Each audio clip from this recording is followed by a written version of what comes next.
Hello and welcome back to the channel. My name is Morgan, and as you're probably already aware if you've watched any of my videos, because I say it in almost all of my videos even though I would really love to be able to stop saying it by now, I am doing a PhD in theater and performance studies. I haven't given you an update in a while and I want to be totally transparent with you. I am in year 7 of my degree. It has not been an easy road for me. There have been months at a time, or in 2020, almost a year of time that I was barely working on the PhD at all. And recently, somewhat unintentionally, I took about 2 months off of my PhD writing because of changes in my life that I won't get into in this video, because what this video is actually about is how to claw your way back to a large, challenging writing project after a long break, which is exactly what I have been doing for the past month. Taking a long break from your writing project, especially one as complicated as a PhD dissertation, is really bad for your writing process. In fact, probably the only thing worse for your writing process is when you spend too much time on your PhD and you get burnt out so that all you're doing is trying to write but getting nowhere and also not doing anything else in your life. So at least this was not that, and I've had lots of that over the course of my PhD career as well. But this break was particularly hard to come back from because I am about halfway through the writing of my PhD, and when I came back to it, I really couldn't remember what I was talking about. So how did I get from not even knowing what my PhD was about anymore to feeling like I can see the light at the end of the tunnel?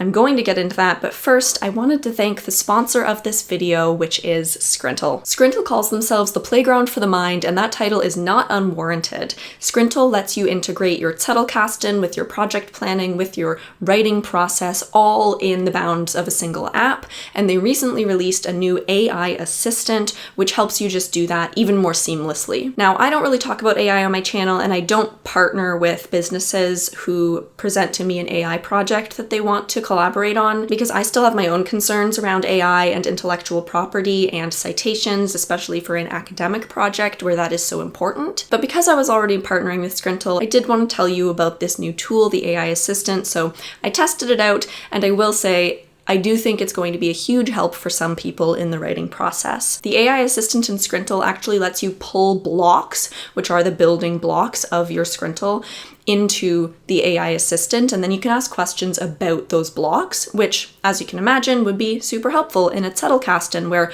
you have just a bunch of mini documents, little pieces of knowledge. You can pull any of those pieces of knowledge into the AI assistant and ask questions about them. Like, for instance, take these point form notes that I made and turn them into a paragraph. Scrintal also offers monthly plans now, but if you pick up their annual plan, you can save 50% on the app. So if after watching this video you like what you see and you want to try out Scrintal, then you can use my link in the description box below. And by using my link, there's no extra cost to you, but I will get a kickback from your purchase, so everybody benefits. But back to this video's content. Today, I want to show you the steps that I've taken to take back my PhD process and start working on it in a more efficient way, despite having taken quite a long break. So let's hop into Scrintal and I will show you what I've been up to. Welcome into my Scrintal account, where I am making the plans to get back into writing my dissertation.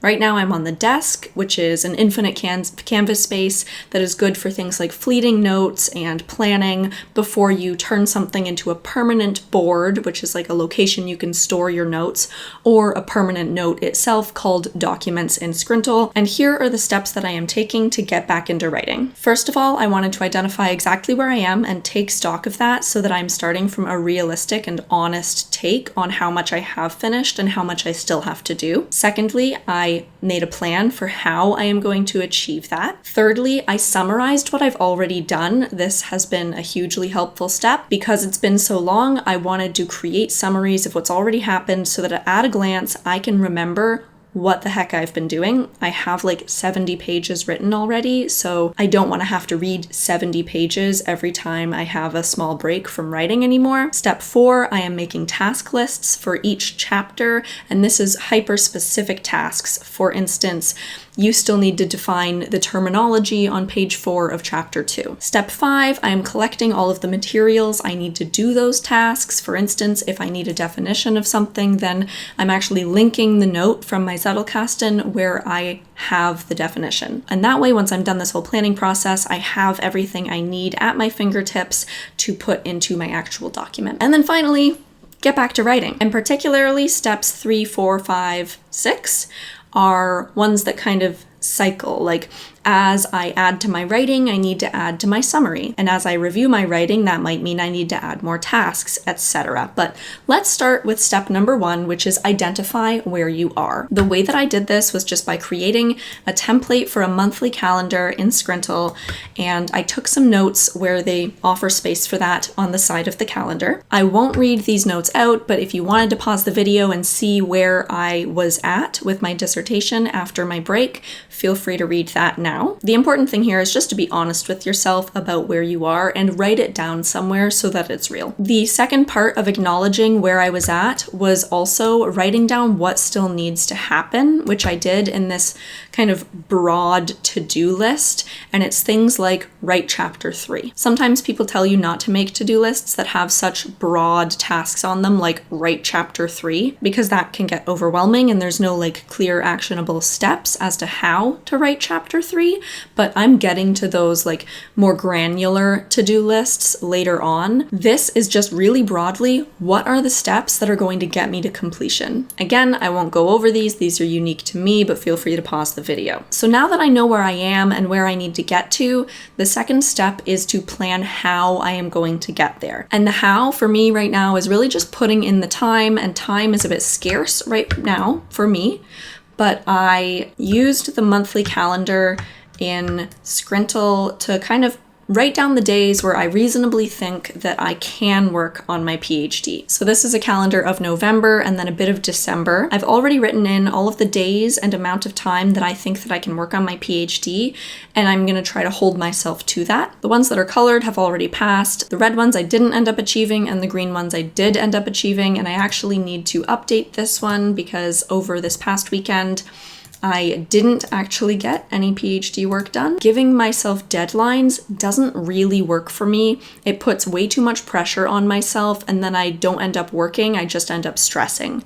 So this yellow down here is a flexible deadline for myself, just so that I'm being realistic about how quickly I want to finish my PhD. And I've written here that I think I could reasonably send chapter 2 to my supervisor by the end of November, but if I don't make that deadline, or if that deadline comes earlier, then that's fine as well. I'm trying to be really gentle with myself because I find that I get the most work done when I am gentle with myself. It makes the process more fun and chill, which makes me want to do it instead of having to do it. So now that I know exactly how I am going to achieve my writing goals, like on a day-to-day basis, or at least I do for the next month or so, we're going to move on to summarizing what I've already done. And that step is over here. So I've made a chapter breakdown using the Kanban board template in Scrintal. Each of these columns is a list of what's going on in each of my chapters. The white blocks are things that are already written and I'm satisfied with. The red blocks are things that I still need to add. Chapter 1 is mostly red because the way that I summarized this was on a piece of paper and then verbally to a friend, so I haven't input that into Scrintal.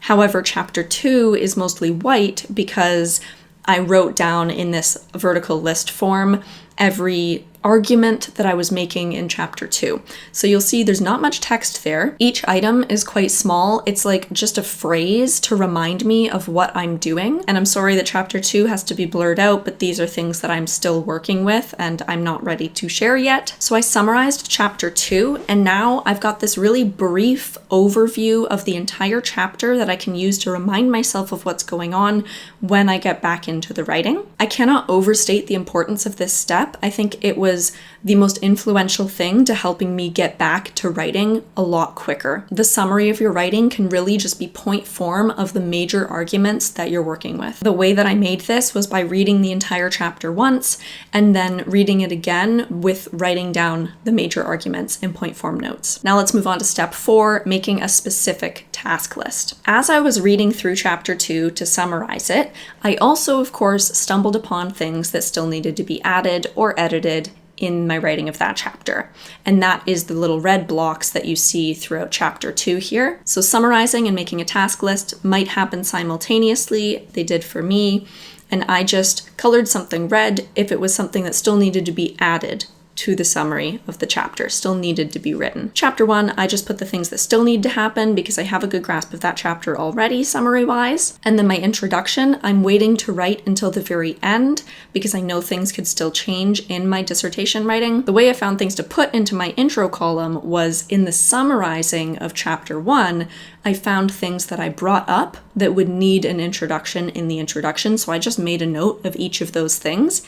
And now I'm going to have this task list for my introduction, which is really easy to move around. For instance, if I want to move this piece up here, I can rearrange things very easily in Scrintal. So now I have essentially an outline of my introduction already ready to go. And then step 5, my favorite step, is source your materials for the writing. I'm doing this in 2 steps. So wherever there's red, that means I'm going to need to add something to my dissertation. When I saw writing in a red block that I already had writing in my zettelkasten about, for instance, thinking about the non-human turn, I replaced that text with a link to the note where I talk about that. So now, when I go to write about the non-human turn and why I use the term non-human turn, I can just click on my note for non-human turn and see what I have written about it. So that's what all of the little white highlights all over here are. They are the notes that are going to help me do the writing of these tasks later. The next step for me, which you can see here in chapter 1, is creating specific documents for the specific piece of writing that I need to add. So for instance, I had this one task called Expand on Social Works by Shannon Jackson's use of props and maintenance art on page 7 of my dissertation. So once I had that link in there, I just had to open it and scroll through until I found my notes where I had written about props or maintenance art in this note. When I found that, I created a new document because in a zettelkasten, we want documents to be atomic or be as small as we possibly can make them. So they're about a very small single idea. And this idea I pulled out was use of the word prop in social works by Shannon Jackson. So I created that note, and then in the upper right corner of the document, I can click this little location bobble, and that is going to give it to me to place somewhere in my document. So if I place it down here in the intro, I can put it in the list of things I need to do. And it's given me the entire note. If I want to shrink that down, I can just go to the display options and make it compact, and then it's just one more thing to do in my task list, and then I would make it red if I still need to write about it. That's how I got this in here. And now, when I go to write about that in chapter 1, all I have to do is click open on this note, and I've already got the specific quote that I want to use from Shannon Jackson to write into my dissertation. So once that's all in there and I'm still going through that process, I'm going to get back to writing. And realistically, I'm doing some writing as I do some planning, as I do some summarizing, as I source some of my materials. So these steps aren't really happening in like a 1, 2, 3, 4, 5, 6 kind of way, but those are the steps that I'm taking. So let's return here to my summary. First of all, identify where you're at. Just take note of what you already have finished. You might be surprised how much it really is. When I identified where I was, I realized that really my research is done. I just need to write things down. So when I made my task list, you don't see research or read on here at all. This is what I need to do, and that's why the broad strokes to-do list was really helpful for me because it puts things into perspective. What I need to do is write and edit the writing and send to my supervisor or committee. Step 2 is to make a plan. Exactly when are you going to do all of this? Put it in the calendar. Step 3 is to summarize what you've already done. It's a lot easier to keep doing the work if the work is in your working memory, and the way that I got it back into my working memory and my wheels turning, thinking about my dissertation, was by summarizing. Step 4 is to make a task list. This is getting into the nitty-gritty of specifically what do you still need to write. Step 5, source the materials that you need for that writing process, and hopefully if you've been keeping a zettelkasten, you already have all the materials in your zettelkasten. You just need to pull them to the fore so that they are ready for you when you want to write. And then step 6, get back to writing. That is it from me for this video. And if I can get back to writing from a 2-month-long break, then I am certain that you can also get back to your writing no matter how long it has been. This is not the end for you. You can still complete whatever project it is that you're working on that had this long break for whatever reason. I believe in you. Scrintal believes in you. That is why they made this app so easy to move things around and create a cohesive environment to plan and write and execute our projects. If you're interested in getting Scrintal for yourself, you can get 50% off the app if you buy their annual plan versus the monthly plan. And if you use my link in the description box below, you're also supporting my channel in a big way. Thank you to Scrintal for sponsoring this video, and thank you to all of you for watching and working on these important projects that I know you can complete. I'll see you all in another video again soon. Bye.